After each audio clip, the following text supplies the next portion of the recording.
और कीमती कढ़ाई से सजी एक भव्य गाड़ी खड़ी थी। काले वस्त्र पहने, तलवार लिए कई घुड़सवार गाड़ी के चारों ओर पहरा दे रहे थे। गांव के लोग उत्साह से छोटे छोटे समूहों में झोपड़ी के चारों ओर जमा हो गए, यह देखने के लिए कि आखिर हुआ क्या था। क्या वे सचमुच जिन परिवार हैं, फैंग सिटी का जिन परिवार? मैं गलत नहीं हो सकता। उनके वस्त्रों में सुनहरी कढ़ाई देखें। काई युआन प्रांत में जिन के अलावा किसी अन्य घराने में ऐसा नहीं हो सकता। हे भगवान, कमाल है। 10 साल पहले जब से शी टिंग अपनी पत्नी और बेटे को छोड़कर चले गए थे, तब से उनकी कोई खबर नहीं मिली।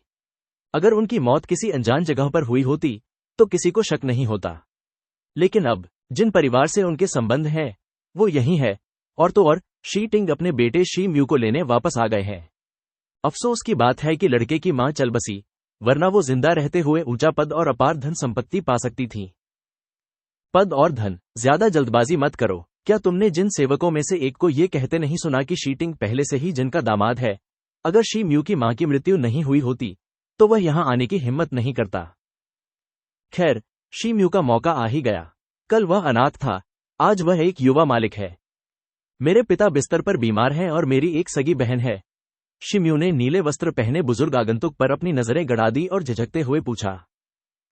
हालांकि वह सिर्फ 13 साल का था, लेकिन लगातार धूप और समुद्री हवा के संपर्क में रहने के कारण उसकी त्वचा का रंग हल्का गेहुआ था। उसके चेहरे के भाव भारी थे और वह अपने साथियों से कहीं ज्यादा लंबा था। पुरानी और जर्जर कमीज में भी उसकी मजबूत मांसपेशियां साफ दिखाई देती थीं, जो उसमें अदम्य जंगलीपन का एहसास भर देती थीं। यह सही है, मालिक इस समय गंभीर रूप से बीमार हैं। इस बार उनका अंतिम समय सचमुच आ सकता है। इसीलिए मैडम ने मुझे युवा मालिक को वापस ले जाने के लिए कहा था, ताकि मैं उन्हें उनकी मृत्युशैया पर देख सकूं। नीले वस्त्रधारी वृद्ध ने मुस्कुराते हुए उत्तर दिया। मैडम, अब जब उसने इतने सालों से मेरी मां को छोड़ दिया है, तो मुझे वापस ले जाने का क्या फायदा? प्लीज वापस लौट जाइए, मैं आपके साथ जिन्नों के पास नहीं जाऊंगा। युवक ने बिना किसी हिचकिचाहट के जवाब दिया। उसका चेहरा उदास था। हाय, मुझे डर है कि युवा स्वामी शी, आपने मेरे स्वामी के साथ अन्याय किया है। स्वामी की अपनी कठिनाइयां हैं, इसलिए वे यहां वापस नहीं आ सके और बस यही चाहते हैं कि आप दोनों मिलें और सारी गलतफहमियां दूर हो जाएं। बूढ़े नौकर ने हल्की खांसी के बाद कहा। हो, उस बूढ़े ने अपनी बीवी और बेटे को छोड़ दिया। तुम लाख कोशिश करो, कुछ नहीं बदलेगा। अब भाग जाओ। युवक ने ठंडी सांस ली। ये सुनकर नीले वस्त्रधारी वृद्ध अपनी भौहें सिकोड़े बिना न रह सका। युवक को एक बार फिर गौर से देखने के बाद ही उसने फिर से बात की, मानो कोई निर्णय हो चुका हो। क्या युवा मास्टर शी शहर के फार्मासिस्टों से जो दवाइयां खरीद रहे हैं, वे बहुत सस्ती नहीं हैं? और तो और, क्या शहर के मार्शल आर्ट स्कूल के प्रशिक्षक ली ने आपको वही हुनर सिखाते हुए दूसरे छात्रों से कम पैसे नहीं लिए? और सबसे जरूरी बात, क्या युवा मास्टर शी, आप समुद्र से जो मछलियां पकड़ते हैं, वे हर बार शहर के बाजार में आते ही जल्दी बिक नहीं जाती? और तो और, कुछ खरीदार तो दाम पर मोलभाव भी करते होंगे। क्या आपका मतलब है कि ये सब उस आदमी ने पहले से तय कर रखा था? युवक अपने चेहरे का भाव बदलते हुए सीधे पूछ बैठा। मुझे नहीं पता कि यह मालिक का विचार था या नहीं, लेकिन मैडम ने व्यक्तिगत रूप से इन व्यवस्थाओं का अनुरोध किया था। नीले वस्त्रधारी वृद्ध ने मुस्कुराते हुए उत्तर दिया। ये शब्द सुनकर युवक उत्तेजित और असहज होने लगा। वैसे, क्या युवा मास्टर शी बॉडी टेम्पिंग की कला नहीं सीख रहे हैं? आपको एक सच्चे योद्धा बनने की ख्वाहिश रखनी चाहिए। मैडम ने मुझे खास तौर पर बताया था कि अगर युवा मास्टर शी मास्टर से मिलने के लिए राजी हो जाते हैं, तो वे आपको काई युआन मार्शल आर्ट स्कूल में नामांकन परीक्षा देने का अवसर जरूर दिलाएंगी। आपका नामांकन हो पाएगा या नहीं, यह आपकी प्रतिभा पर निर्भर करेगा। नीले वस्त्रधारी बूढ़े ने आखिरकार अपना तुरुप का पत्ता चल दिया। काई युआन मार्शल आर्ट स्कूल, जाहिर है वह युवक इस प्रलोभन से प्रभावित हुआ होगा। 13 साल का कौन सा युवक काई युआन मार्शल आर्ट स्कूल के नाम से प्रभावित न होगा? एक मार्शल आर्ट अभ्यासी होने के नाते मुझे यकीन है कि आप ये जानते होंगे, यह उन 4 प्रसिद्ध मार्शल आर्ट स्कूलों में से एक है जहां हर 5 साल में छात्रों का दाखिला होता है और परीक्षा देने के योग्य होने से पहले उम्मीदवारों को 2 शर्तें पूरी करनी होती हैं। पहली, उन्हें 15 साल की उम्र से पहले बॉडी टेम्पिंग की कला सीखनी होगी। दूसरी, उन्हें ची का सार समझ लेना चाहिए, जो आगे चलकर अपनी असली ची को विकसित करने के अभ्यास के लिए जरूरी है, ताकि वे इसे अपनी नसों में सुचारू रूप से प्रवाहित कर सकें। इन शर्तों को पूरा किए बिना कोई भी सच्चा मार्शल आर्ट अभ्यासी नहीं बन सकता। हालांकि ची को महसूस करना बिल्कुल भी आसान नहीं है। अपनी ची को लचीली अवस्था में लाने के लिए व्यक्ति को बहुत ज्यादा कीमत पर ची लिंग की गोली खरीदनी पड़ती है। यहाँ तक कि हमारे जिन परिवार को भी हर बार ज्यादा से ज्यादा 10 गोलियां ही मिल पाती हैं। अगर तुम अपना ख्याल खुद रखना चाहते हो तो मुझे तुम्हारे जीवन भर के सपने की चिंता है, बूढ़े व्यक्ति ने बिना किसी जल्दबाजी के पूरे आत्मविश्वास और संयम से कहा। युवक मौन हो गया और बहुत देर बाद पुनः ठंडी आवाज में बोला, 3 दिन में वापस आओ, तब तुम्हें तुम्हारा जवाब मिल जाएगा। अच्छा, तो बात तय हो गई। मैं 3 दिन में खुशखबरी सुनने आऊंगा। नीले वस्त्रधारी बूढ़े ने जिद नहीं की, क्योंकि वह जानता था कि लड़के ने अपना मन बना लिया है।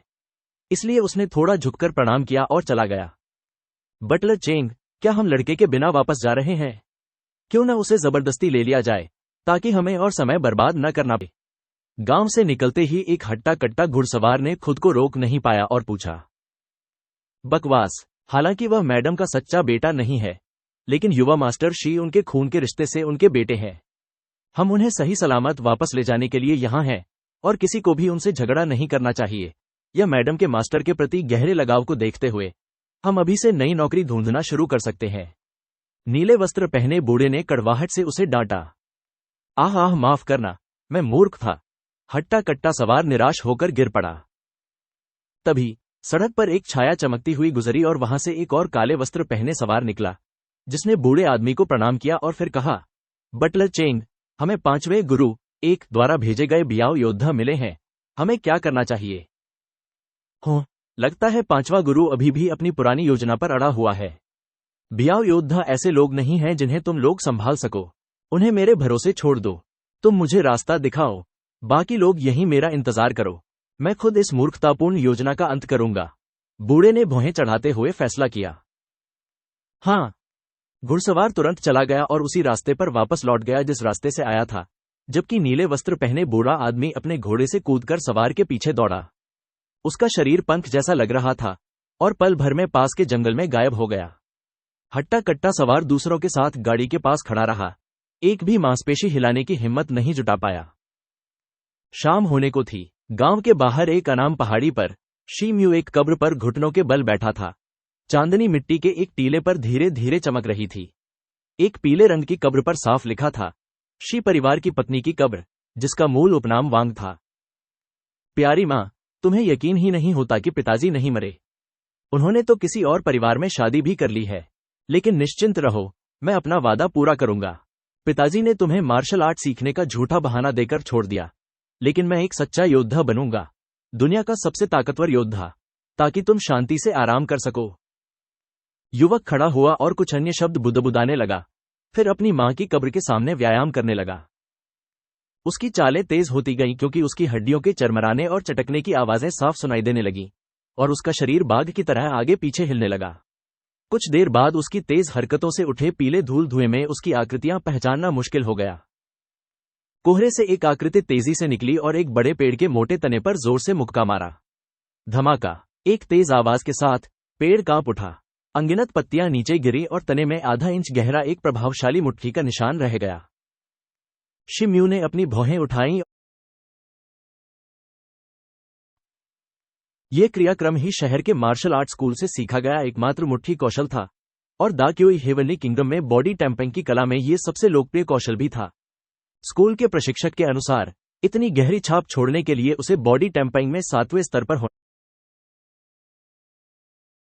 पहले उसे केवल 2 और स्तरों तक पहुंचने की आवश्यकता थी, लेकिन 7वें स्तर तक पहुंचने के बाद पूरे 4 साल बीत चुके थे।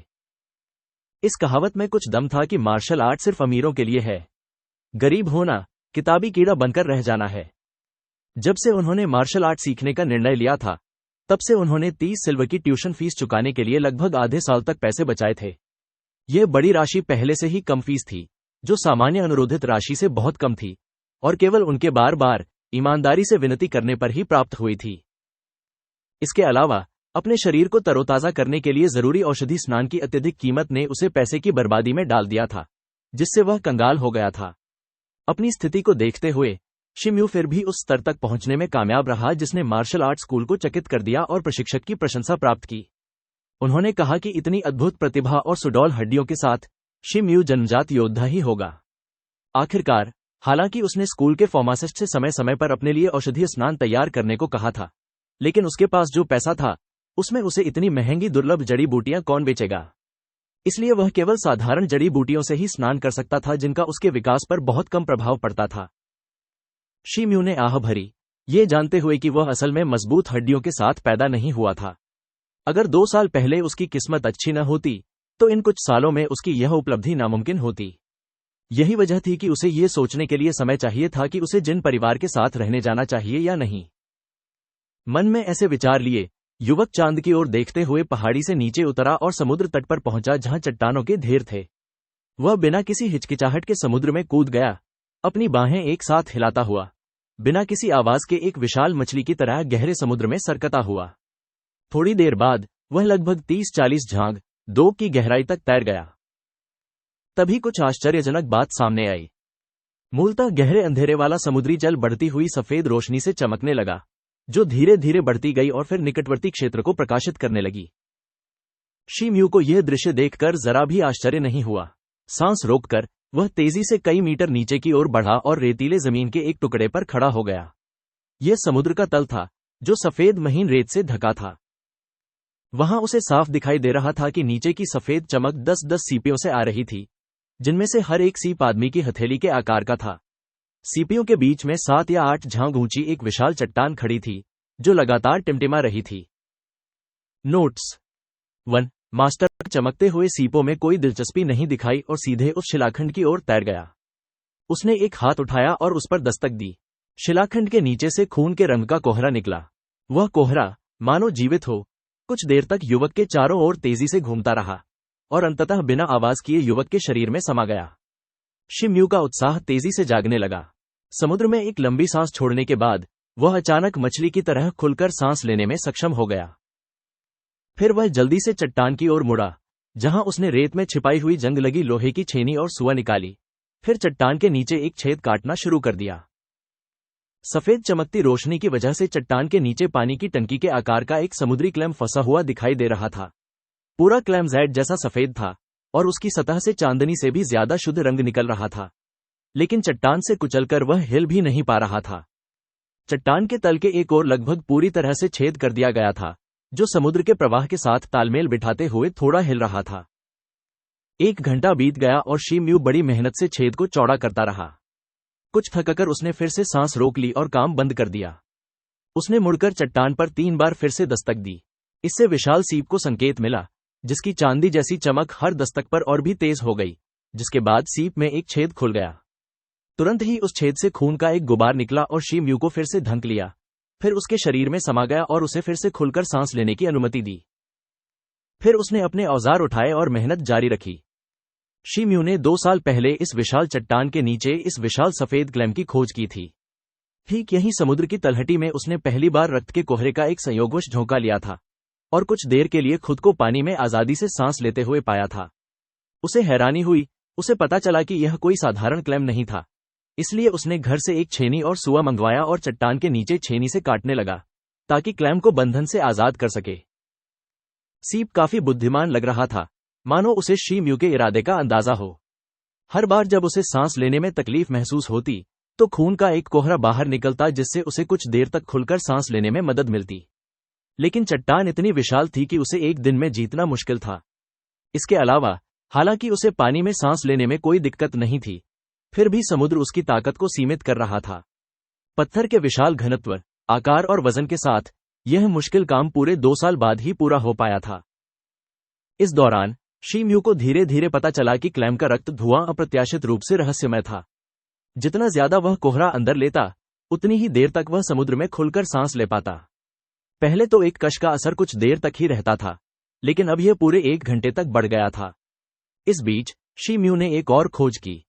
रक्त धुआं न सिर्फ पानी के अंदर सांस लेने में मददगार था, बल्कि उसके शरीर को भी मजबूत बनाता था।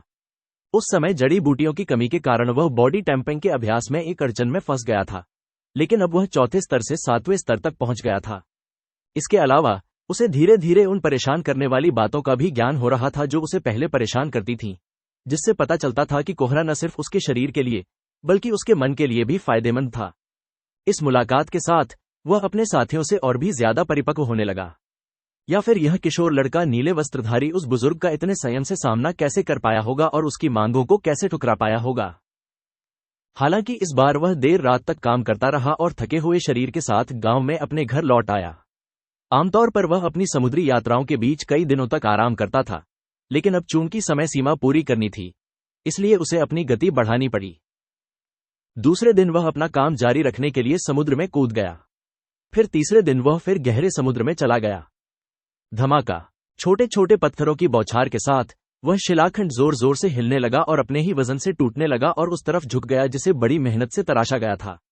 शिलाखंड के नीचे दबा हुआ क्लैम बाहर निकलने के लिए संघर्ष करने लगा क्योंकि उसकी चमक और भी गहरी और चौड़ी होती जा रही थी। इतना ही। शिम्यू यह दृश्य देखकर बहुत खुश हुआ और गिरती चट्टानों से बचने के लिए उसने अपने शरीर और हाथों को चट्टान के दूसरी ओर हिलाया। चरमराहट और दरारों की आवाजें लगातार जारी रहीं। चट्टान लगभग आधी ढह चुकी थी और क्लैम बाहर निकलने के लिए जोरदार संघर्ष कर रहा था। लेकिन तभी कहीं से एक अंतर्धारा आई और उस दिशा में तेजी से बढ़ी जहां चट्टान टूट रही थी। तेज धमाकों के बाद चट्टान का खुद पर गिरना रुक गया और वह अपनी जगह पर वापस आ गया। आधा बचा क्लैम फिर से फंसने वाला था। नहीं, ये देखकर शिम्यू चिल्लाया और बिना सोचे समझे अपना शरीर रेत में दबा लिया। जैसे ही उसने अपनी मुट्ठियों का इस्तेमाल किया और चट्टान पर तेजी से 2 बार मुक्का मारा, उसके पैर आधा इंच गहरे धंस गए। इसी बीच 2 धीमी आवाजें सुनाई दी। युवक की मुट्ठियां चट्टान पर जोर से लगी, जिससे पास का समुद्री पानी हिल गया। नतीजतन पत्थर ने अपनी गति धीमी कर दी, जिससे सीप को पूरी तरह कुचलने से पहले कुछ और समय मिल गया। इसलिए उसने मौके का फायदा उठाया और तेजी से उछलकर समुद्र में एक चमकदार सफेद रोशनी में गायब हो गया, इससे पहले कि युवक उसे साफ देख पाता। शिम्यू उस जगह से पीछे हटे और उन्हें अपनी मुट्ठियों में तेज दर्द और हाथों के बुरी तरह कटे होने का एहसास हुआ। वे सदमे में आ गए और बेहोश होने से पहले उनके मुंह से खून की एक मोटी धारा बह निकली।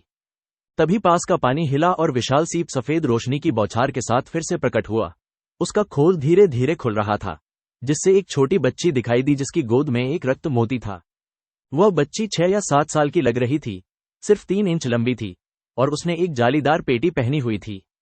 उसकी त्वचा गोरी थी, उसकी आंखें तारों की तरह चमक रही थी और उसका छोटा, नाजुक चेहरा, जिस पर उस बेहोश युवक और उसके खून से लथपथ हाथों को देखकर अपार कृतज्ञता के भाव थे। उसने अपनी सुंदर, दुबली भुजाओं को हिलाकर उस रक्त मोती को उठाया, जिसकी चांदी जैसी चमक तेजी से प्रकाश की तरंगों के रूप में चारों दिशाओं में फैल गई। अगले ही पल समुद्र की तलहटी से तीखी आवाजें सुनाई देने लगी और हर आकार के सीप एक अजय लहर की तरह उस युवक के शरीर की ओर बहने लगे और उसे धीरे धीरे ऊपर उठाकर समुद्र से बाहर सतह पर ले आए। थोड़ी देर बाद पानी छट गया और आखिरकार वह युवक दिखाई दिया। फिर असंख्य सीपियां शोर मचाते हुए बिखर गईं और वापस समुद्र में गिर गईं। विशाल सीप चांदी की रोशनी के साथ फिर प्रकट हुआ। उसके दोनों खोल खुले हुए थे। छोटी बच्ची एक बार फिर दिखाई दे रही थी। ये देखकर कि युवक अभी भी बेहोश है, वह झिझकी, अपने हाथ में रक्त मोती को देखा, फिर अपनी भौहें सिकोड़ ली और मोती को युवक की ओर धकेलने से पहले कोई निर्णय लेने की ठान ली। मोती युवक के ऊपर घूमता रहा और फिर रक्त कोहरे का एक बड़ा गुबार छोड़ा। कई दिनों बाद वह छोटी बच्ची लगभग 10,000 मील दूर समुद्र में दिखाई दी। इस बार उसकी लंबाई एक साधारण बच्ची जितनी हो गई थी और उसके साथ एक सुंदर अधेड़ उम्र की महिला थी, जिसने नीले रंग का दरबारी वस्त्र पहना हुआ था। दोनों एक विशाल कछुए पर खड़ी थीं, जो घर के आकार का था और बिजली की गति से गहरे समुद्र में जा रहा था। उनके दोनों ओर लहरें उठ रही थीं। सुंदर स्त्री उस लड़की का हाथ पकड़े हुए थी। उसकी आंखों में उस लड़की के लिए कोमल स्नेह भरा था। वह बार बार कह रही थी, मेरी बच्ची, अगर तुम मुझसे पहले न मिली होती तो मुझे डर है कि तुम इतनी भाग्यशाली नहीं होती। काश तुम दिव्य सीपी की स्वर्गीय कन्या हो, जन्मजात जलसिधर। पूर्वी सागर के इतिहास में भी ऐसा 10,000 सालों में एक बार ही होता है। ऐसा लगता है कि हमारे पूर्वी सागर कुल का समृद्ध होना तय है। वैसे तुम्हारा नाम क्या है, बच्ची? तुम्हारा स्वर्गीय मोती कहाँ है? कहते हैं कि दिव्य सीपी की सभी स्वर्गीय कन्याओं को अपने साथ जीवन का एक स्वर्गीय मोती अवश्य रखना चाहिए, जो ताबीज बनाने के लिए सबसे अच्छी सामग्री है। आह आह, लड़की बड़बड़ाती रही। उसका छोटा सा हाथ महिला की ओर इशारे करता रहा। ओह, तुम्हारा नाम जियांग जू एक है। तुमने मोती उसे भेजा जिसने तुम्हारी जान बचाई। खैर, अपना आभार प्रकट करना अच्छा है। रुको, तुम्हारा जीवन रक्षक एक इंसान है और वह एक मानव पुरुष है। याद रखना मेरी बच्ची, पुरुष मनुष्य सबसे कम विश्वसनीय होते हैं। अगली बार जब तुम उन्हें देखो तो उन्हें सीधे मार डालो। आओ, मोती वापस ले लो। क्या? स्वर्गीय मोती बहुत पहले समुद्र तल पर किसी अजीब खून से दूषित हो गया था और अपनी शक्ति खो बैठा था। अच्छा, तो इसे उस मानव लड़के के लिए छोड़ दो, उसने वाकई एक बड़ा सौदा किया है। लेकिन अब से तुम्हें उस आदमी को फिर से देखने की मनाही है। जैसे जैसे दोनों विशाल कछुए द्वारा दूर ले जाए गए, महिला की आवाज धीरे धीरे धीमी होती गई, उनकी आकृतियां छोटी होती गईं और अंततः वे दिखाई देना बंद हो गईं। बेहोशी की हालत में शिमू को ऐसा लगा जैसे तेज बुखार उसके खून में उबाल ला रहा हो। उसका मुंह सूख गया था और जीभ झुलस गई थी। अचानक चीख के साथ वह अचानक उठ बैठा। तभी उसे एहसास हुआ कि वह फिर से खामोश, खाली समुद्र तट पर आ गया है। वह एक पल के लिए स्तब्ध रह गया और अपने हाथों पर नजर डालने के बाद वह बेहद हैरान रह गया। उसके दोनों हाथों के पिछले हिस्से से खून बह रहा था और वे कटे फटे थे, लेकिन अब वहां कोई निशान नहीं था, बल्कि वे किसी बच्चे के नितंबों की तरह चिकने और साबुत थे। शिम्यू ने अपनी स्थिति जानने के लिए हाथ फेरे तो उन्हें रक्त प्रवाह में एक अजीब सी हलचल महसूस हुई। उन्हें ऐसा महसूस हुआ जैसे उनका शरीर बदल गया हो। कुछ देर सोचने के बाद उनके मन में एक विचार आया और उन्होंने अपने कपड़ों को टटोला, जहां उन्हें अपनी छाती के पास अंगूठे के आकार की एक क्रिस्टल जैसी पारदर्शी गेंद मिली। यह क्या है? उसे संदेह तो था, लेकिन उसे यकीन था कि उसने पहले कभी ऐसी चीज नहीं रखी थी। बेशक शिम्यू को इस बात का अंदाजा नहीं था कि क्लैम से निकला खून का कोहरा उस अजीब खून का था जो उस लड़की के स्वर्गीय मोती में समाया हुआ था। शिम्यू ने उस खून का सिर्फ 10वां हिस्सा ही अंदर लिया था, जबकि बाकी खून उस लड़की ने उसके जख्मों को पूरी तरह भरने के लिए बाहर निकाल दिया था। जहां तक स्वर्गीय मोती की बात है, तो उस लड़की ने उस अजीब खून को दबाना बंद कर दिया और उसने अपनी स्वर्गीय शक्ति खो दी। अब उसे सिर्फ एक दुर्लभ चमकदार मोती ही माना जा सकता था, वरना लड़की उसे शिम्यू के लिए छोड़ती ही नहीं। शिम्यू ने कुछ देर तक मोती को अपने हाथ में देखा। उसकी दुर्लभ कोमलता और आकार को देखते हुए उसे अंदाजा हो गया कि इसकी कीमत कम से कम 2 शहरों की कीमत से ज्यादा होगी, इसलिए उसने उसे अपने कपड़ों में अच्छी तरह छिपा लिया। रात के बाकी समय वह फिर से समुद्र में कूदा, ढहे हुए पत्थर को टटोलता रहा ताकि यह सुनिश्चित हो सके कि सीप सचमुच बच निकला है। जब उसे यकीन हो गया कि वह चला गया है, तभी वह निराश मन से धीरे धीरे गांव में अपने घर की ओर चल पड़ा। 3 दिन बाद सुबह के समय नीले वस्त्रधारी बूढ़ा आदमी मछली पकड़ने वाले गांव में वापस आया और थोड़ी देर बाद काले सवारों द्वारा संरक्षित एक काली गाड़ी गांव से फेंग सिटी की दिशा में निकल पड़ी।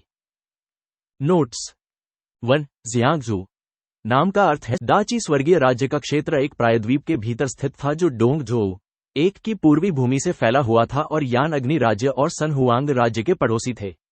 पूर्व में पूर्वी सागर था और पश्चिम में एक बंजर भूमि थी जो कई बर्बर जनजातियों की थी। इसलिए सैकड़ों वर्षों से तीनों देशों ने अपने साझा शत्रु से लड़ने के लिए एक मजबूत गठबंधन बनाया था।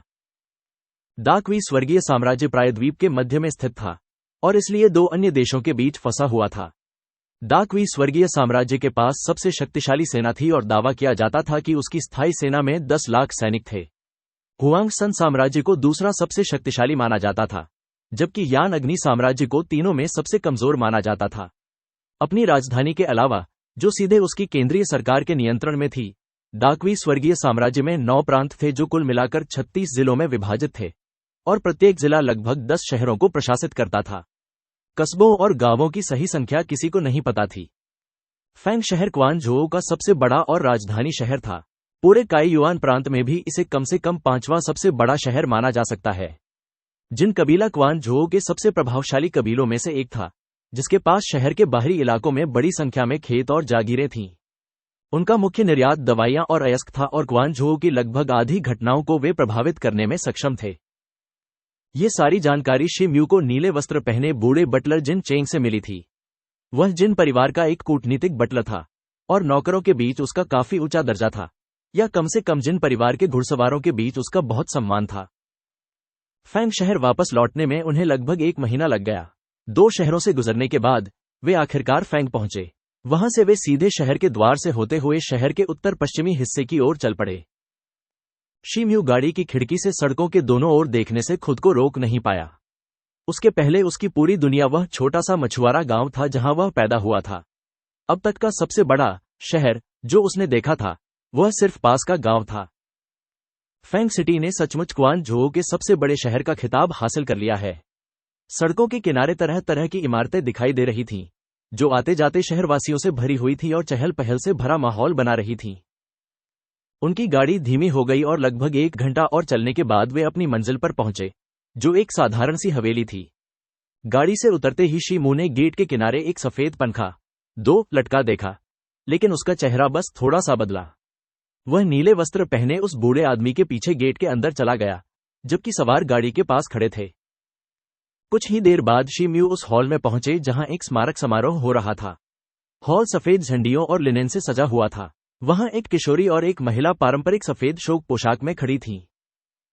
वह महिला 30 साल से ज्यादा उम्र की नहीं लग रही थी। उसका रूप स्वाभाविक और शालीन था। मिलते ही उसने आंसू भरे चेहरे के साथ शिम्यू को आधा डांटा। बहुत देर हो गई। तुम बहुत देर कर गए। तुम्हारे पिता परसों गुजर गए। मुझे नहीं पता कि तुम अपने पिता के बारे में क्या सोचते हो, लेकिन तुम उनके सच्चे बेटे हो। आओ और अपने पिता से मिलो, बाकी बातें बाद में करेंगे। किशोरी उदास लग रही थी। उसकी आंखें सूजी हुई थीं, लेकिन अपने सौतेले भाई को पहली बार देखकर उसका चेहरा उत्सुक था। शिम्यू ने हॉल के बीच में पड़े काले ताबूत को गंभीरता से देखा। घटनाओं की तीव्र श्रृंखला से उसका दिमाग उलझन में था। ये देखकर उस औरत ने धीरे से अपनी तीखी बातें बंद कर दी। नीले वस्त्र पहने बूढ़ा बटलर मौके का फायदा उठाकर उसके पास गया और धीमी आवाज में कुछ कहा, फिर चुपचाप चला गया। काफी देर बाद शिम्यू आखिरकार आगे बढ़ा। धीरे धीरे ताबूत की तरफ बढ़ते हुए उसने शांति से कहा, ढक्कन खोलो, मैं अपने पिता को अलविदा कहना चाहता हूं। औरत ने 2 बार ताली बजाई और हॉल के किनारों से 2 हटे कट्टे आदमी आगे आए और धक्का देकर ढक्कन खोल दिया। वहां ताबूत में एक आदमी चुपचाप लेटा था, जिसके हुलिये शिम्यू से काफी मिलते जुलते थे।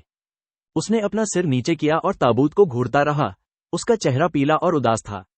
काफी देर बाद ही वह हिला और एक कांसे का आईना निकाला जो बिल्कुल भी खास नहीं लग रहा था। उसने बिना कुछ कहे आईना शव के पास रख दिया। ये है, महिला ने भौहें थोड़ी सिकुड़ते हुए कहा। मुझे नहीं पता कि उन्होंने मेरी मां को क्यों छोड़ दिया, लेकिन उनकी आखिरी इच्छा यही थी कि यह आईना उनके पिता के साथ दफना दिया जाए। शिम्यू ने धीरे से जवाब दिया और ताबूत के सामने धूप बत्ती जलाने के लिए मुड़ा। फिर उसने अपने पिता को जोर से 3 बार प्रणाम किया। शोक पोशाक पहने महिला को इसकी बिल्कुल उम्मीद नहीं थी, लेकिन उसने शिम्यू को रोकने की कोई कोशिश नहीं की और बस उदास नजरों से ताबूत को देखती रही। आखिरकार उसने हाथ हिलाया और दोनों हटे कट्टे आदमियों ने ताबूत बंद कर दिया। मेरे पीछे आओ, यह हमारी बात करने की जगह नहीं है। तुम्हारे पिता मरने से पहले तुम्हें कुछ बताना चाहते थे। ये कहकर महिला लड़की को बगल वाले छोटे से हॉल में ले गई। शिम्यू ने अपनी भौहें उठाईं और चुपचाप उसके पीछे चल दिया। बगल वाले हॉल में पहुंचते ही महिला ने मुड़कर कहा, लगता है मैंने बटलर चेंग से तुम्हें यहां लाने के लिए कहने में अपना समय बर्बाद नहीं किया। तुमने अपने पिता के आगे घुटने टेक दिए हैं, इसलिए मैं किसी और चीज के लिए नहीं झुकूंगी। मैं तुमसे मुझे मां कहने के लिए नहीं कहूंगी। अगर तुम चाहो तो आंटी जेन, ठीक है। ये तुम्हारी सौतेली बहन यू हुआन 4 है। आओ और अपने भाई यू हुआन से मिलो। भाई म्यू, आपसे मिलकर खुशी हुई। यू हुआन ने स्पष्ट और मधुर स्वर में आज्ञाकारी ढंग से अभिवादन किया। लड़की की आंखें बड़ी बड़ी और भौहें टेढ़ी थीं। उसका मुंह नाजुक और नाक उभरी हुई थी। जब वह अपनी आंखें हिलाती थी, तो वह चतुर और शरारती होने का प्यारा सा एहसास देती थी। शिम्यू ने लड़की को सिर हिलाया और एक बनावटी मुस्कान से अपने चेहरे की कठोरता को तोड़ा। हालांकि तुम्हारे पिता ने जिन परिवार में विवाह किया था, फिर भी उपनगर में उनकी अपनी जागीर थी। उन्होंने ये संपत्ति खुद बनाई है। तुम उनके इकलौते बेटे हो, इसलिए अब ये सब तुम्हारा है। मैं बस यही मांगूंगा कि मैं यू हुआन के साथ इस जागीर में रह सकूं। आखिरकार मैं भी एक जिन हूं और मुझे पैसों की कोई जरूरत नहीं है। उनके कम उम्र में ही चले जाने का एक कारण ये भी है कि तुम्हारे पिता ने जिन परिवार के लिए बहुत बड़ा योगदान दिया था। हालांकि उन्हें अभी तक उनके योगदान के लिए कोई पुरस्कार नहीं मिला है। इसलिए अब उनके उत्तराधिकारी के रूप में तुम्हारे पास 2 विकल्प हैं। महिला एक पल के लिए रुकी। शिम्यू ने आश्चर्य से उसकी ओर देखा।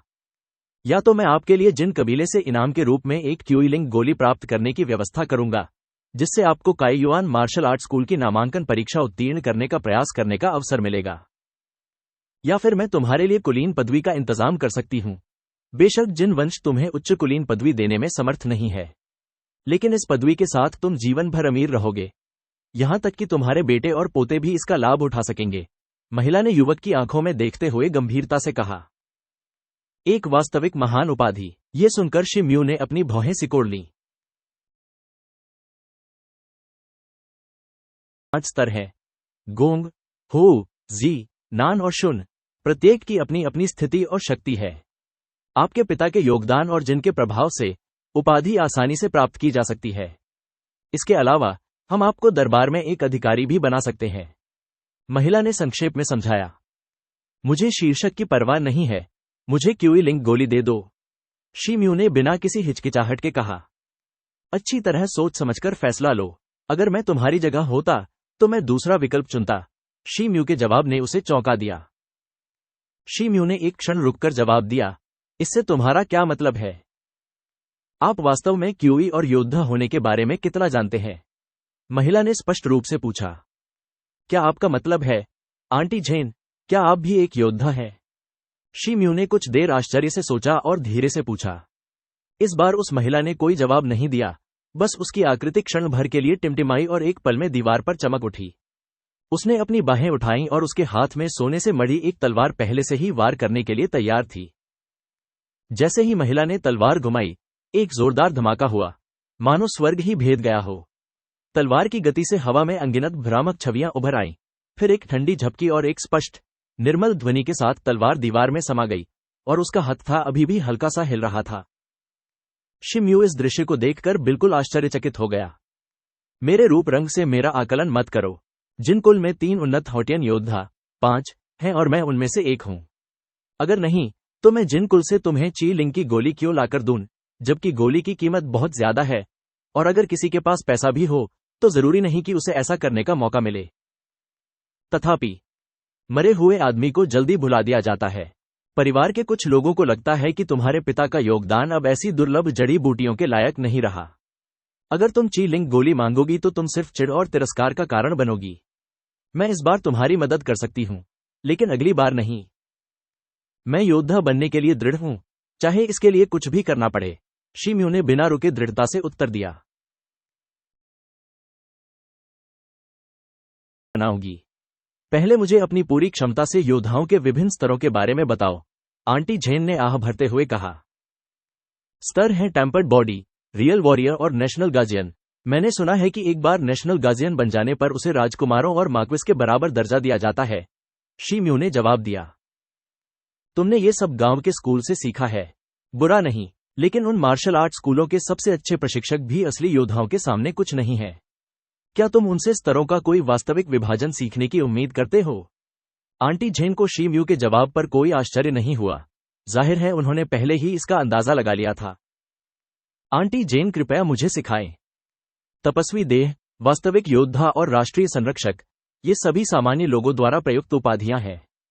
डोंग झू में योद्धा के वास्तविक स्तरों को इस प्रकार विभाजित किया जाना चाहिए। तपस्वी देह, वास्तविक योद्धा और राष्ट्रीय संरक्षक के स्थान पर वास्तविक नाम क्रमशः अभ्यासी, हाओतियान योद्धा और जियांतियान संत होने चाहिए। प्रारंभिक स्तर पर कोई भी अभ्यासी शरीर को तपा देने की कला सीख सकता है, लेकिन जो लोग अच्छी हड्डियों के साथ पैदा नहीं हुए हैं, वे अपने जीवन में कभी कुछ खास हासिल नहीं कर पाते। हाओतियान योद्धा वे हैं जिन्होंने ची को अनुभव किया है और इस प्रकार वास्तविक ची कलाओं का अभ्यास कर सकते हैं। वास्तविक ची की सहायता से वे आसानी से 100 सशस्त्र पुरुषों की बराबरी कर सकते हैं। इन्हें ही आप सामान्य लोग वास्तविक योद्धा कहते हैं।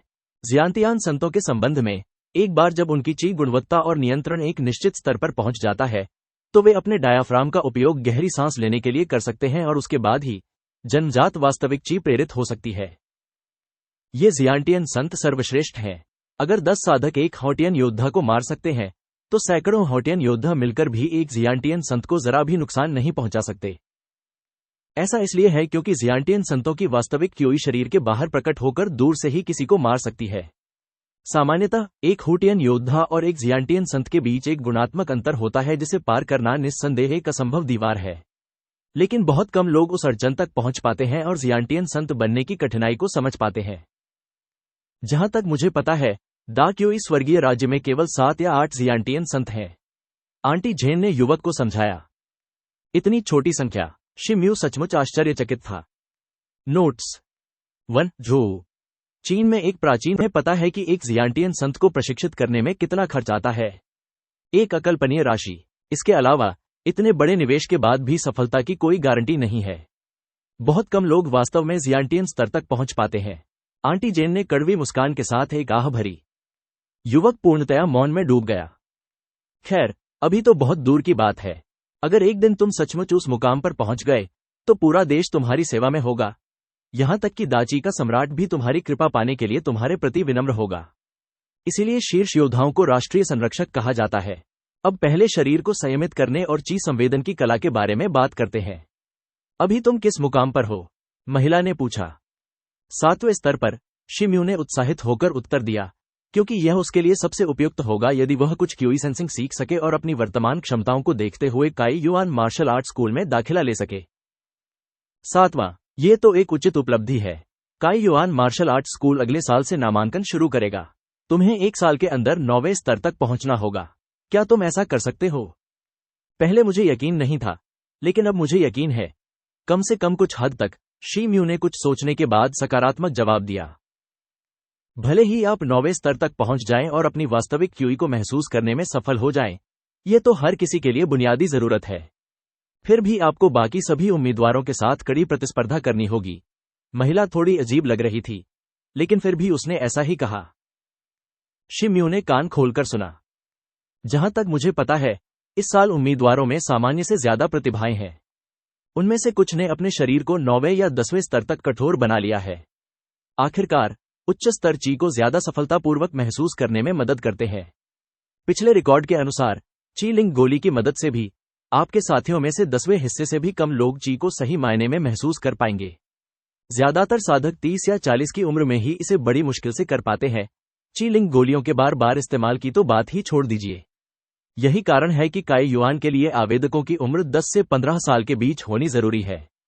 10 साल या उससे कम उम्र में, व्यक्ति की हड्डियां पूरी तरह से विकसित नहीं होती, जिससे वह अपने शरीर को कठोर नहीं बना पाता, जबकि 15 साल की उम्र में व्यक्ति अपनी सिद्धि की क्षमता खो देता है। अगर तब तक किसी ने अपने शरीर को कठोर नहीं बनाया है, तो प्रशिक्षण जारी रखना बेकार है। दा ची में कई सिद्ध योद्धा है, लेकिन इनमें से केवल 100 से भी कम योद्धाओं के पास उच्च स्तर के लिए संघर्ष करने का अवसर या प्रतिभा है। हमारे जिनके पूर्वज एक उन्नत हॉटियन योद्धा थे, उनकी प्रतिष्ठा ही एक मुख्य कारण है कि जिन वंश क्वान झोऊ में इतना प्रमुख बन गया है। अपनी बात समाप्त करते हुए उसके चेहरे पर गर्व के भाव थे। ऊंचे स्तर पर क्यूई संवेदन आसान होता है वाली कहावत और 10वें हिस्से की छोटी सी संख्या शिम्यू के कानों में गूंजती रही। उसने खुद को शांत करने के लिए गहरी सांस ली। हालांकि उसे उम्मीद थी कि क्यूई लिंग की गोली लेने वाले सभी लोग क्यूई संवेदन में सफल नहीं होंगे, लेकिन उसने ये भी नहीं सोचा था कि संभावनाएं इतनी कम होंगी। जेन ने युवक की ओर देखते हुए मुस्कुराकर कहा। नहीं, मैंने अपना मन बना लिया है। शिम्यू ने अपना सिर हिलाया। अगर ऐसा है, तो इस उपनगरीय जागीर का मालिकाना हक ले लो। तुम वहां हमारे बटलर जिन चेंग के साथ रह सकते हो। अगर कभी किसी चीज की जरूरत पड़े, तो उसके पास चले जाना। जिन कबीले ने जो क्यू लिंग की गोली मंगवाई है, वह 1 साल में आ जाएगी। जब वह आ जाएगी, तो मैं तुम्हें बता दूंगा। ध्यान रहे, शरीर को तड़पाने के अलावा तुम्हें असली लड़ाइयों के लिए मार्शल आर्ट भी सीखनी चाहिए, क्योंकि नामांकन परीक्षा में इसकी जरूरत पड़ेगी। जिन कबीले के पास एक अनोखी मार्शल आर्ट मैनुअल है, लेकिन अफसोस, सिर्फ जिन ही उसे सीख सकते हैं। सिर हिलाने के बाद आंटी झेन ने उसे एक और सलाह दी। बहुत बहुत धन्यवाद, आंटी झेन। इस बार शिम्यू के शब्दों में कृतज्ञता का सच्चा भाव था। 1/4 घंटे बाद, शिम्यू हाथ में एक लकड़ी का बक्सा लिए हुए जागीर से बाहर निकला। उसकी अभिव्यक्ति कुछ उलझन भरी थी। लकड़ी के बक्से में उसके दिवंगत पिता की सारी संपत्ति थी। उपनगर में बड़ी जागीर, 3000 लियांग के चांदी के नोट, जागीर के पास लगभग 300-400 म्यू एक की अच्छी जमीन, और शहर में एक आलीशान रेस्टोरेंट। एक दिन से भी कम समय में वह एक गरीब गांव के लड़के से एक अमीर आदमी बन गया। उम्र का आदमी हिंसक गुस्से में हवेली में आया और हॉल में आंटी जेन से सवाल करने लगा। 7वीं बहन, क्या आप सचमुच अपने भतीजे के बजाय किसी बाहरी व्यक्ति को एकमात्र क्यूई लिंग गोली भेजने जा रही हैं? पिताजी ने व्यक्तिगत रूप से यह वादा किया था, तो क्या आपको पिताजी के निर्णय पर कोई आपत्ति है? मुझे इस बात पर आपत्ति है कि हम बियाओ भाइयों के साथ कैसे पेश आते हैं, लेकिन मैं यहां उसके लिए नहीं आया हूं। वह आदमी जिन नहीं है, तो हम जिन्होंने इतनी मुश्किलों के बाद जो गोली हासिल की है, उसे किसी बाहरी व्यक्ति को क्यों दिया जाए? अगर आप अपना मन बदल लें, तो पिताजी आपको मना नहीं करेंगे। आपको पता है कि आपके भतीजे ने पिछली बार क्यू सेंसिंग की कोशिश की थी, लेकिन वह इसमें सफल नहीं हो पाया था। इसलिए इस साल उसके लिए एक बहुत ही महत्वपूर्ण अवसर है जिसे उसे नहीं छोड़ना चाहिए। संयोग से इस साल वह आखिरकार उस अड़चन तक पहुंच गया है, ठीक उसी साल जब काई युआन मार्शल आर्ट स्कूल में दाखिला हुआ था। अगर वह दाखिला लेने से चूक गया, तो उसे जीवन भर इसका पछतावा होगा। अधेड़ उम्र के उस आदमी का लंबा और पतला चेहरा गुस्से और हताशा से विकृत हो गया था। वह लगभग छत से टकरा गया था। उसकी आंखों से मानो आग उगल रही हो। कोई बाहरी, वो मेरे पति का इकलौता खून मांस है, जिसकी बदौलत हमारी जिनकी आधी संपत्ति बच गई। क्या आप इस जवाब से संतुष्ट हैं, भाई वू? आंटी झेन ने बेरुखी से कहा। अच्छा, अगर तुम अब भी किसी बाहरी व्यक्ति, किसी ऐसे व्यक्ति को जिसका तुम्हारे साथ कोई खून का रिश्ता न हो, तरजीह देना चाहती हो, तो मैं तुमसे नाता तोड़ लूंगा, बहन। मैं अब तुमसे और भीख नहीं मांगूंगा, लेकिन तुम्हारे कहा। अच्छा, अगर तुम अब भी किसी बाहरी व्यक्ति, किसी ऐसे व्यक्ति को जिसका तुम्हारे साथ कोई खून का रिश्ता न हो, तरजीह देना चाहती हो, तो मैं तुमसे नाता तोड़ लूंगा, बहन। मैं अब तुमसे और भीख नहीं मांगूंगा, लेकिन तुम्हारे भतीजे के लिए एक क्यूलिंग गोली लाने में पीछे नहीं हटूंगा।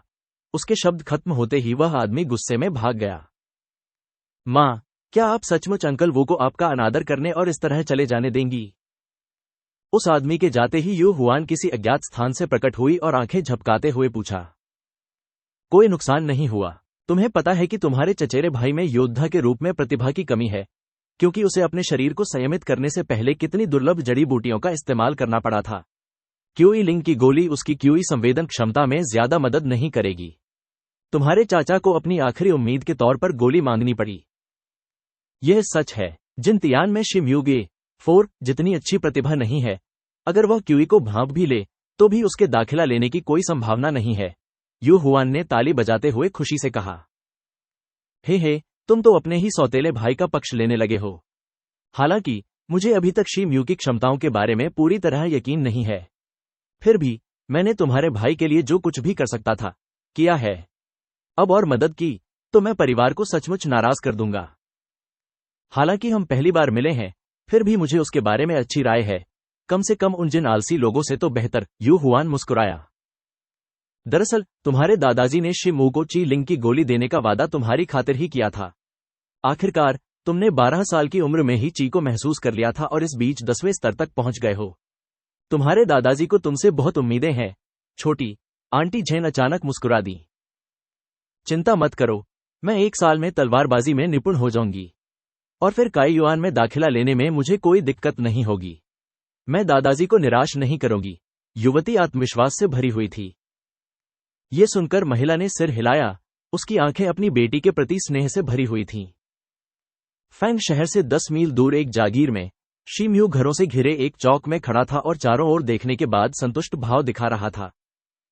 जागीर में कम से कम 4-5 म्यू जगह थी, 20 से ज्यादा कमरे और विशाल चौकोर आकार देखकर वह लड़का, जो एक छोटे से मछुआरे गांव की एक छोटी सी झोपड़ी से आया था, आश्चर्यचकित और प्रसन्न हो गया। उसने सामने इंतजार कर रहे लगभग 20 नौकरों और किराएदारों की ओर देखा और उनसे पूछा, मेरे आने से पहले जागीर और खेतों की देखभाल कौन करता था? युवा मास्टर शी, यह मैं था। एक रेतीले बालों वाला मध्यम आयु वर्ग का व्यक्ति, जिसकी शर्ट काफी साफ थी, आज्ञाकारी ढंग से शी म्यू को जवाब देने आया। तुम्हारा नाम क्या है? क्या तुम स्थानीय लोगों में से हो? शी म्यू ने धीरे से पूछा। उसे देखकर उसे लगा कि वह आदमी काफी ईमानदार है। आपके विनम्र सेवक का नाम झांग सू है। मेरा परिवार 7 या 8 पीढ़ियों से यहां रह रहा है, उस व्यक्ति ने बड़े सम्मान के साथ उत्तर दिया। अच्छा, मैं तुम्हें तुम्हारी पुरानी नौकरी पर छोड़ देता हूं। तुम सबके लिए एक जैसा ही है, इसलिए अपना सामान्य काम करो और किराया भी वही दो। और रेस्टोरेंट के मैनेजर से कहो कि कल मुझे यहां मिले। शी म्यू ने कुछ सोचा और अपना आदेश भेज दिया। हाँ, युवा स्वामी, झांग सू ने जल्दी से उत्तर दिया। इस बात से बेहद संतुष्ट की व्यवस्था बदलने की उसकी आशंका निराधार थी। अन्य नौकरों और किराएदारों ने भी यह समाचार सुनकर राहत महसूस की और एक एक करके झुककर अपनी सराहना व्यक्त की। जब वे सब चले गए तो शिम्यू ने अपने बगल में खड़े नीले वस्त्रधारी बूढ़े व्यक्ति की ओर मुड़कर पूछा, क्या मैंने सही निर्णय लिया, बटलर चेंग? शाबाश युवा मास्टर शी, आपने मामले को बहुत अच्छी तरह से सुलझा लिया। ये सोचकर आश्चर्य होता है कि आप एक मछुआरे परिवार में पैदा हुए हैं। बूढ़े व्यक्ति ने मुस्कुराते हुए उत्तर दिया। मुझे खुद भी बहुत हैरानी हुई, लेकिन लोगों से अपने लिए काम करवाना बिल्कुल अलग बात है। लेकिन मैं आपसे एक एहसान मांगना चाहता हूं, शी म्यू ने थोड़ा हिचकिचाते हुए कहा। ओह, कुछ भी, शिशाओ, मैं जो भी कर सकता हूं, करूंगा। यह अनुरोध कुछ अप्रत्याशित रूप से आया। लेकिन फिर भी इसे तुरंत स्वीकार कर लिया गया। ठीक है, बस इतना है कि मैं एक कुशल मार्शल आर्ट प्रशिक्षक चाहता हूं जो मुझे व्यक्तिगत रूप से सिखा सके। क्या आपके मन में कोई है? Butler she. Oh, martial art स्कूलों की बात करें तो फैंग सिटी के चारों स्कूल काफी प्रसिद्ध हैं। बॉडी टैंपिंग के अलावा मैं मार्शल आर्ट सीखना चाहता हूं। अगर ऐसा है तो मैं लियो फैंग मार्शल आर्ट स्कूल के प्रशिक्षक ली कैंग हाई की सिफारिश करता हूं। वे अपने दुर्लभ कौशलों के लिए काफी प्रसिद्ध हैं। लेकिन शाओए को खास तौर पर किस तरह की मार्शल आर्ट पसंद है? बूढ़े व्यक्ति ने कुछ सोचने के बाद जवाब में उससे पूछा। अपने गांव में मैं काफी लकड़ियां काटता था, इसलिए कृपाण कला मेरे लिए सबसे उपयुक्त रहेगी। तो फिर मुझे कहना चाहिए कि फैंग ची क्लब की 13 सीरीज की गेल फोर्स ब्लेड आर्ट और साथ ही उनकी स्टोन ब्रेकिंग फिस्ट काफी प्रसिद्ध है। लेकिन निजी प्रशिक्षण की कीमत काफी महंगी है। बूढ़े व्यक्ति ने एक पल सोचने के बाद धीरे से कहा। यह ठीक है, जब तक यह वास्तव में पैसे के लायक है। 3000 लियांग चांदी के नोटों के साथ शिम्यो एक अमीर आदमी की तरह महसूस कर रहा था। मैं समझ गया, तो मैं कल ही प्रशिक्षक ली को यहां आमंत्रित करूंगा, नीले वस्त्रधारी वृद्ध व्यक्ति ने मुस्कुराते हुए उत्तर दिया। नोट्स 1 म्यू क्षेत्रफल की एक इकाई इक्वल्स 0.0667 हेक्टेयर। 2 क्यूई चीनी भाषा में 7वां अंक, बहन क्यूई का अर्थ है 7वीं छोटी बहन। 3 वू चीनी में 5वां अंक, भाई वू का अर्थ है 5वां बड़ा भाई। 4 गे चीनी में अपने बड़े भाई को संबोधित करने के लिए एक स्नेही स्वर।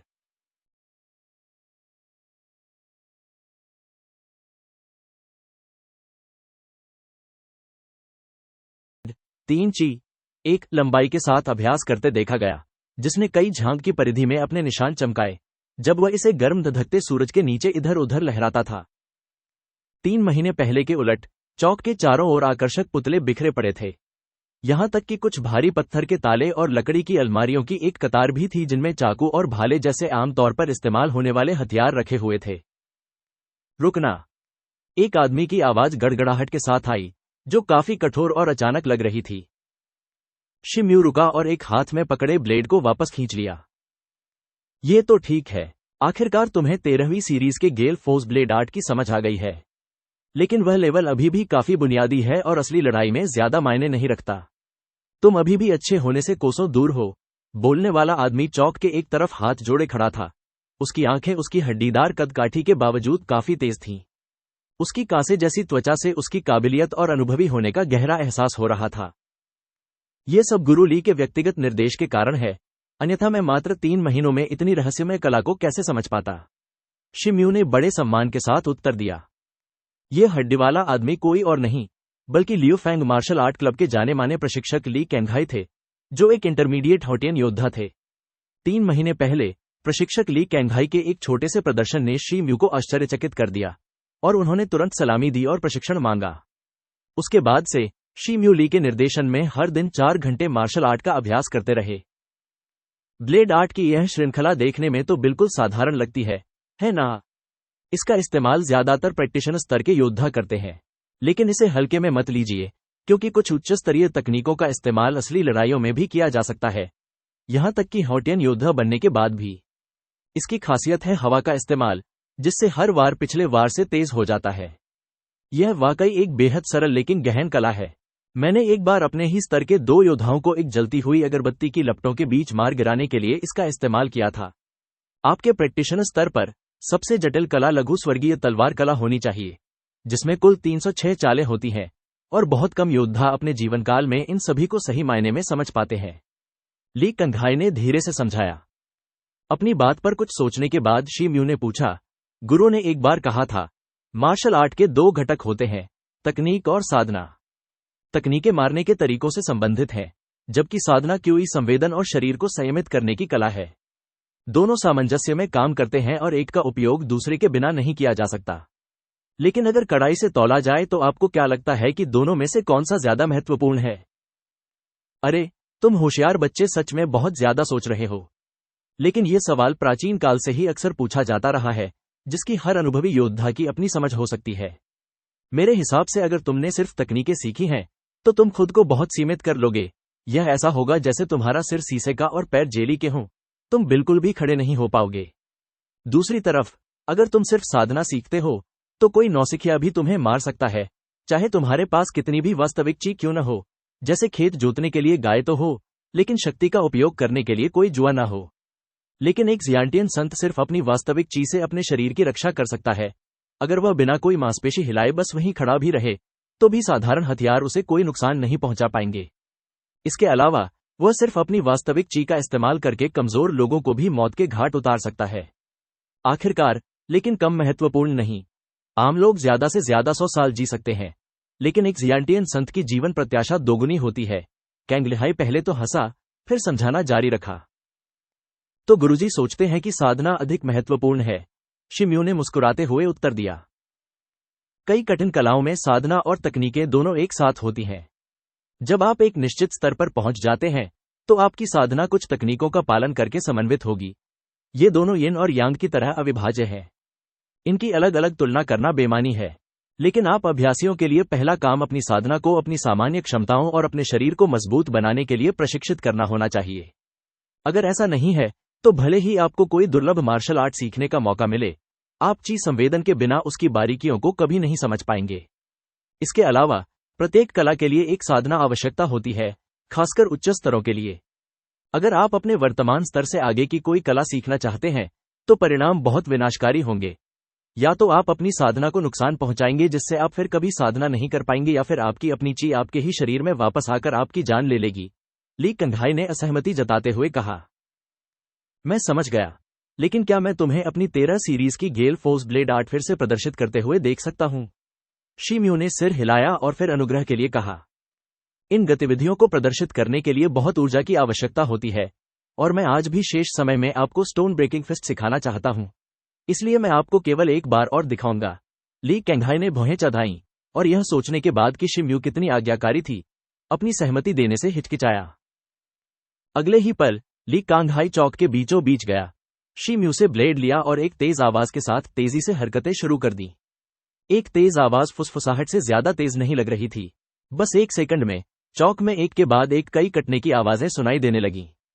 उसके चांदी के ब्लेड की हरकतें एक लंबे सफेद चाबुक की तरह एक भ्रमपूर्ण धुंधलापन पैदा कर रही थीं। उसने धीरे धीरे शुरुआत की, लेकिन हर हरकत पिछली हरकत से तेज होती जा रही थी, और पलक झपकते ही सब कुछ एक हल्की हवा के दबाव के साथ चांदी की रोशनी में बदल गया। शिम्यू ने अत्यंत एकाग्रता से दृश्य देखा। थोड़ी देर बाद ठंडी चांदी जैसी रोशनी चौक के एक तरफ रखे लकड़ी के निशाने की ओर धीरे धीरे बढ़ी। एक जोरदार आवाज के साथ रोशनी लकड़ी की ओर घूमी, उसकी ठंडक के साथ तेज हवा भी चली। फिर अचानक ठंडी रोशनी के साथ हवा भी थम गई और वह दिन के उजाले में विलीन हो गई। पा कई स्पष्ट धमाकों के साथ लक्ष्य बीच से 7 टुकड़ों में कटा हुआ दिखाई दिया। टूटे हुए हिस्से जमीन पर लुढ़क गए। साधारण दिखने वाले इस मूवमेंट में एक ही कट में 6 कट थे। अपनी असली क्यूई का इस्तेमाल किए बिना एक ही बार में 6 बार इस ब्लेड कला में उस्ताद के अभ्यास ने सचमुच पूर्णता प्राप्त कर ली है। शिम्यू प्रशंसा की एक लंबी सांस लिए बिना नहीं रह सका और ताली बजाने लगा। अगर मैं अपनी असली क्यूई का इस्तेमाल करता तो मैं 9 कर सकता था, और अगर कोई पूरी तरह से निपुण हो तो वह 13 कर सकता है। यह अफसोस की बात है कि मैं पूर्णता से कोसों दूर हूं। इस ब्लेड कला के बारे में एक अफवाह है कि यह वास्तव में जियांटियन स्तर की है, बस इसे 13 श्रृंखलाओं में विभाजित किया गया था, इसलिए यह अभ्यासियों के स्तर तक गिर गई और इसकी शक्ति बहुत कम हो गई। बेशक यह केवल एक अफवाह है, अगर यह वास्तव में एक जियांटियन कला होती तो यह लीक नहीं होती। लाखों लोग इसे पुनर्स्थापित कर देते। ली कंघाई हल्के से मुस्कुराए। एक मूवमेंट में 13 कट, इतने उच्च स्तर की तकनीक के सामने कौन टिक सकता है? शिम्यू ऐसे शब्दों पर आश्चर्यचकित था।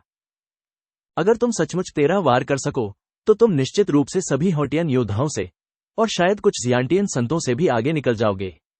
खैर, अभी के लिए ये बातें बाद में हो सकती हैं। अब मैं तुम्हें आखिरी बार इस फैंगची ब्लेड कला की कुंजी दिखाता हूं, और फिर हम पत्थर तोड़ने वाली मुट्ठी की ओर बढ़ेंगे। ऐसा लग सकता है कि इस कला में 13 भाग हैं, लेकिन एक बार अभ्यास करने और लगातार आंदोलनों का पालन करने पर तुम्हें एहसास होगा कि हवा की शक्ति का उपयोग करके अपने प्रत्येक वार को तेज करना है, प्रत्येक वार पर निर्माण करना है, और अंततः उस शीर्ष गति तक पहुंचना है जिसका कोई विरोध नहीं कर सकता। ली कंघाई ने गंभीरता से पढ़ाया, जबकि शिम्यू ने पूरी एकाग्रता से सुना और सब कुछ कंठस्थ कर लिया। ठीक है, गेल फोर्स ब्लेड आर्ट की 13 श्रृंखलाओं में से बस इतना ही।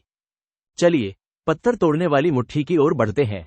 यह मुट्ठी कला फेंगची ब्लेड कला से इस मायने में अलग है कि इसमें बस ताकत की जरूरत होती है और इसके मूवमेंट काफी आसान है।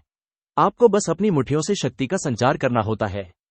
जैसा कि इसके नाम से ही जाहिर है, एक बार जब आप इस तकनीक को पूरी तरह से समझ लेते हैं तो आप अपनी नंगी मुट्ठी से कोई भी पत्थर तोड़ सकते हैं।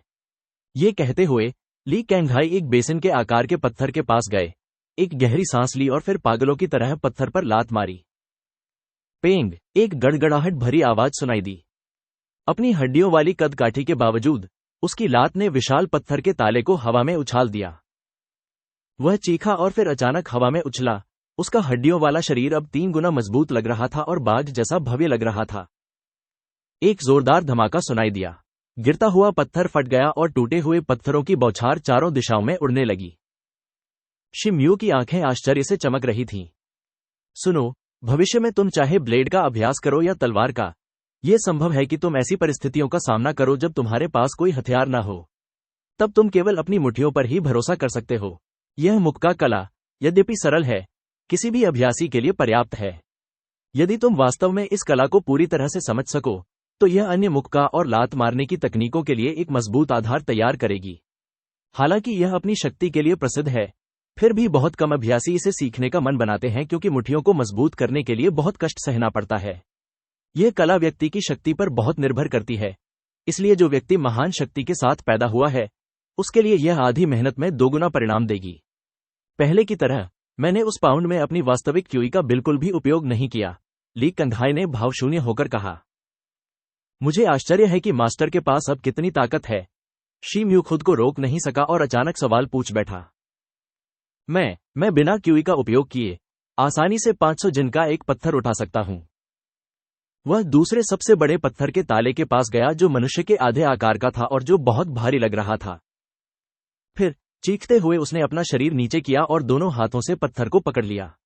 जोर लगाकर उसने अचानक पत्थर को अपने सिर के ऊपर उठा लिया। शिम्यू ने अपने प्रशिक्षक की जमकर तारीफ की, जिस पर उस हटे कट्टे आदमी के चेहरे पर गर्व के भाव उभरे। सचमुच अपनी शारीरिक शक्ति से शायद ही कोई हॉटियन योद्धा इतना भारी पत्थर उठा पाता जितना प्रशिक्षक ली ने उठाया था, यहां तक कि पूरे फैंग शहर में भी।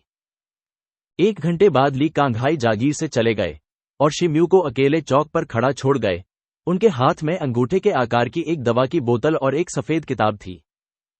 यह दवा ली कैंघाई ने खास तौर पर मुट्ठी कला के अभ्यास में मदद के लिए बनाई थी और किताब में इस कला का राज बताया गया था। शिम्यू ने बस बोतल पर नजर डाली, ढक्कन खोला और उसे सूंघा, फिर उसे रख दिया और फिर सीधे घास पर बैठकर किताब पढ़ने लगा। पढ़ने की बात करें तो चूंकि शिम्यू एक गरीब अनाथ था, इसलिए वह एक भी अक्षर नहीं जानता था। यदि मछली पकड़ने वाले गांव के पास रहने वाले एक बूढ़े विद्वान ने उसे कई वर्षों तक मुफ्त में अक्षर नहीं सिखाए होते। शिम्यू ने पूरी किताब को पलटा और फिर दूसरे हाथ में बोतल की ओर देखा। उसके चेहरे पर आश्चर्य का भाव था। जितनी ज्यादा ताकत उतना अच्छा, युवक बुदबुदाया, अपनी किताब एक तरफ रख दी और पास के पत्थर के ताले की ओर मुड़ा। फिर वह सबसे बड़े ताले के पास गया जो एक मेज के आकार का था, ली द्वारा उठाए गए ताले से लगभग 2 गुना बड़ा। उसका वजन कम से कम 1000 जिन 3 था। उसने अपना शरीर नीचे किया और दाहिना हाथ हिलाकर सिर्फ एक हाथ से पत्थर उठाने की कोशिश की। आश्चर्यजनक रूप से एक जोरदार धमाका हुआ जब शिम्यू ने उस विशालकाय पत्थर को एक हाथ से अपने सिर के ऊपर उठाया, मानो उसका वजन एक पंख से ज्यादा ना हो। नोट्स 1 ची लंबाई की एक इकाई इक्वल्स 1/3 मीटर। 2 शियुकै इतना भारी नहीं, मैं और भी ज्यादा कर सकता हूं। शिम्यू ने मन ही मन सोचा, जैसे ही वह खुद को एक और लिफ्ट के लिए तैयार कर रहा था। पत्थर का ताला पास की जमीन पर धड़ाम से गिरा और पूरा चौक थोड़ा हिल गया। शिम्यू ने अपना हाथ उठाया और अपनी उंगलियों को गौर से देखा। वे मजबूत, लंबी और पतली थीं, लेकिन उसने देखा कि उनमें 1000 जिन उठाने लायक जबरदस्त ताकत नहीं थी। शिम्यू ने एक पल सोचा, फिर लकड़ी की शेल्फ की तरफ बढ़ा और एक लंबी कृपाण नीचे उतारी। उसके इस विचार के साथ ही कृपाण की गति से बनी चमकती परछाइयों का एक सिलसिला चौक के ऊपर फूट पड़ा, जिसकी जबरदस्त ताकत रेत और पत्थरों को उड़ाने जैसी थी। एक सफेद चाबुक लुढ़कता हुआ दिखाई दिया, जो एक लकड़ी के निशाने पर लगा। पा कुछ स्पष्ट आवाजों के बाद लक्ष्य पलक झपकते ही 8 टुकड़ों में जमीन पर गिर गया। एक मूवमेंट 7 कट्स, एक मूवमेंट 7 कट्स। ली कैंघाई ने उसे बिल्कुल यही सिखाया था, लेकिन एक रात भी नहीं बीती थी कि उसने 7 कट्स करके अपने प्रशिक्षक के रिकॉर्ड को पीछे छोड़ दिया। छायाएं गायब हो गईं और शी म्यू उसी स्थान पर हाथ में कृपाण लिए गहरे विचारों में डूबे रहे। फिर रात आ गई। एक कमरे का भारी लकड़ी का दरवाजा बंद था। कमरा बड़ा, सादा और सादा था। उसमें कोई सजावट नहीं थी। शी म्यू बिस्तर पर लेटा था। उसकी आंखें बंद थीं। उसकी त्वचा लाल और पसीने से तर थी। वह सिकुड़कर अर्ध बेहोशी की हालत में बड़बड़ाता और ऐंठता रहा। पता नहीं कितना समय बीत गया जब उसकी कराहें बंद हो गईं और उसने धीरे धीरे अपने शरीर को तानना शुरू किया। उसकी त्वचा धीरे धीरे अपने सामान्य रंग में आ गई और उसकी थकी हुई आंखें खुल गईं। उसने गहरी सांसें ली और फिर अपने शरीर को व्यायाम देने के लिए बिस्तर से उतर गया। उसने अचानक बिस्तर का किनारा पकड़ लिया और अपनी उंगलियां मोड़ लीं। चट, एक स्पष्ट ध्वनि के साथ ठोस लकड़ी का किनारा कुचल गया। मेरी ताकत बढ़ी है, लेकिन पिछली बार जितनी नहीं। 1 महीने के अंतराल के अलावा असर सिर्फ 15 मिनट से भी कम समय तक रहता है। लगता है अगली बार मैं ज्यादा प्रगति नहीं कर पाऊंगा, शी म्यू ने धीरे से कहा। वह अद्भुत परिवर्तन जागीर में आते ही शुरू हो गया था और एक से ज्यादा बार हुआ था, जिससे उसे वह सारी शक्ति मिल गई जो उसने पहले दिन दिखाई थी और उसकी कृपाण कला का अभ्यास और भी निखर गया था। पहला उत्परिवर्तन उसके वहां आने के बाद पहले महीने में हुआ, जिसने पूरी रात उसके शरीर को पीड़ा दी। लेकिन अगले दिन तक उसने पाया कि दर्द तो दूर हो गया था, लेकिन उसकी ताकत और शरीर की लोच भी बढ़ गई थी। दूसरा उत्परिवर्तन 2 दिन बाद रात में फिर से हुआ।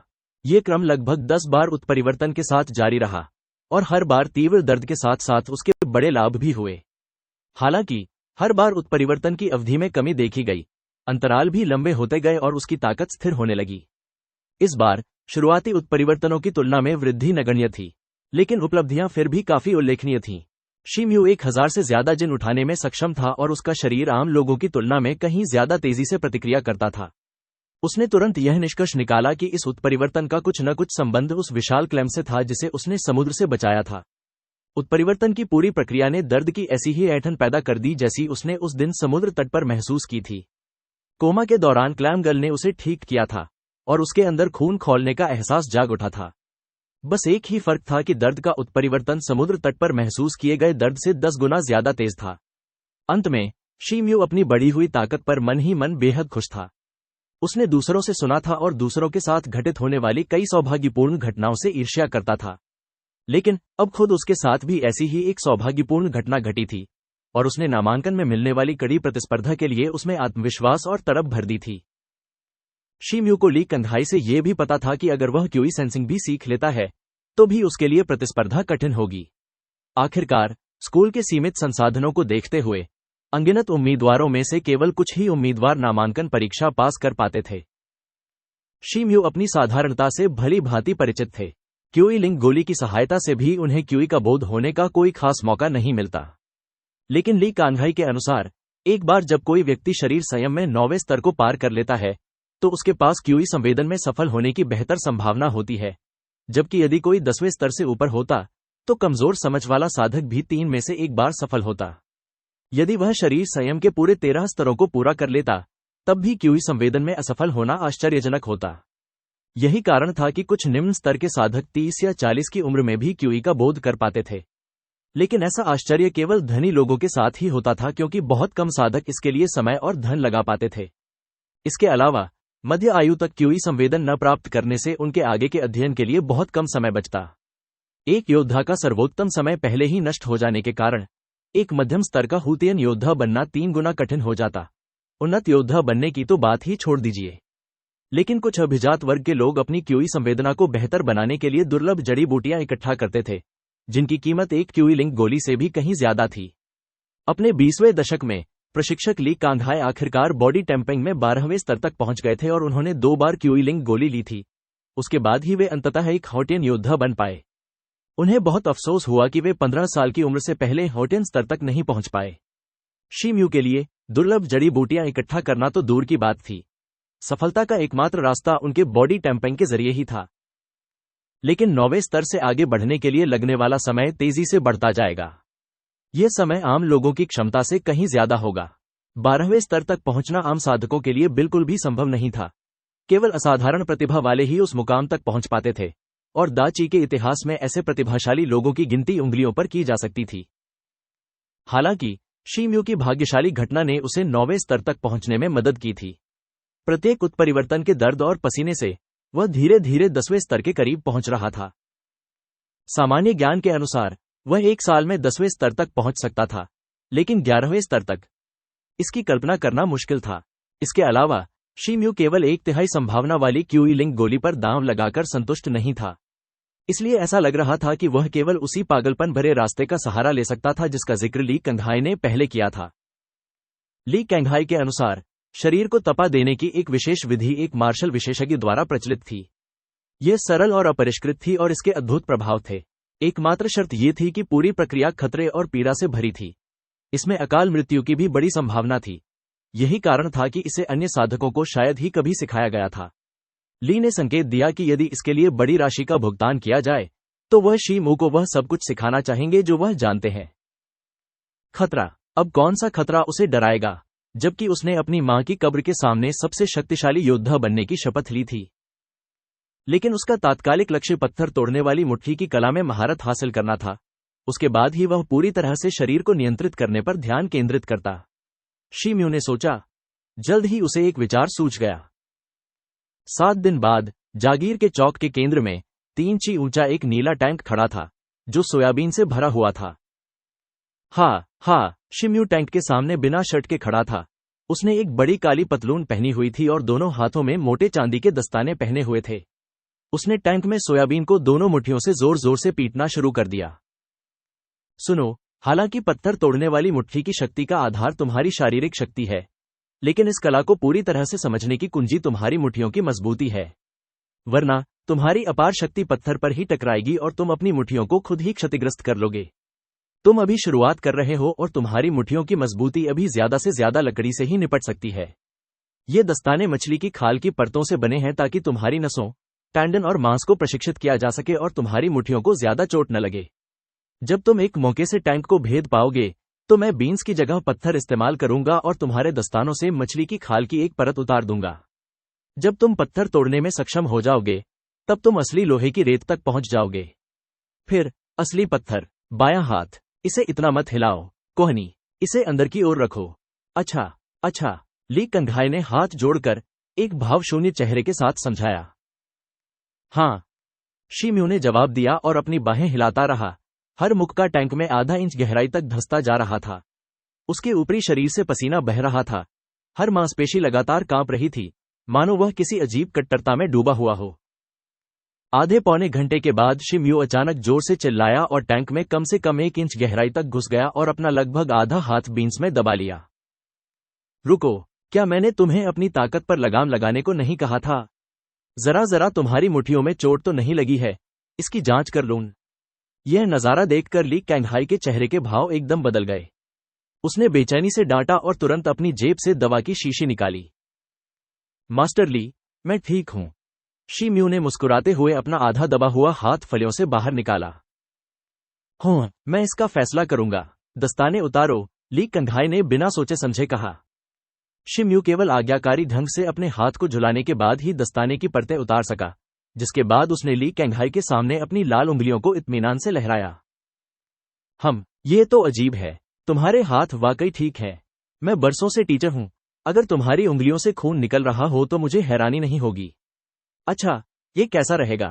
इधर आओ और इस लकड़ी के निशाने पर अपनी मुट्ठियों से जोर से मारो, इस बार पूरी ताकत से। शी म्यू की मुट्ठियों को गौर से देखने के बाद प्रशिक्षक ली हैरान रह गए और कुछ सोचने के बाद पास पड़े एक मोटे डंडे की ओर इशारा किया। हाँ, शी म्यू ने उत्तर दिया और एक गहरी सांस ली, फिर स्टॉक की ओर चला गया, उसे गोलाकार में नापते हुए। धमाका। अपनी बाहों को इत्मीनान से फैलाने के बाद शी म्यू की निगाहें तेज हो गईं और उन्होंने अचानक एक मुक्का मारा जिससे लकड़ी का मोटा लक्ष्य 2 भागों में बिखर गया। ऊपरी हिस्सा चौक के पार सीधे एक घर की बाहरी दीवार की ओर जा गिरा, जो टक्कर से बुरी तरह कांप उठी। हालांकि उसकी मुट्ठी सुरक्षित और स्वस्थ थी।